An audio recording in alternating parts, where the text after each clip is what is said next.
Nimaga odam riboga pul oladi? Islomda aytib qo'yibdi, shariatda, riboga pul olgan odam Allohga qarshi qilich ko'targan odam. Riboga pul olgan odamni xor bo'lishligida shubha yo'q. Ikki dunyoda Alloh bu bandani xor qiladi dedi. Ikkita odam turibdi xabarda oldida. Bittasi ishondi bunga, shart to'xtatdi yoki bo'lmasam bu riboga umuman kirmadi. Ikkinchisi, bu ikkinchi riboga kirayotgan odam undan burun mana shu riboga pul olgan odamning nima bo'lganligini ko'rgan. Xonavayron bo'lib ketgan odamni ko'rgan. Bir nechtasini ko'rgan. Endi nimaga yana olaveryapti? Nima deydi?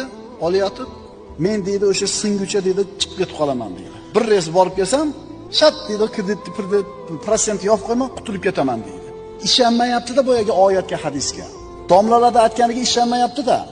O'sha ishonchi zaifligi uchun kiradi. Nimaga ko'rib turib ibrat olmayapti desa, uni ko'zi ko'rmas, uni qalbi ko'r.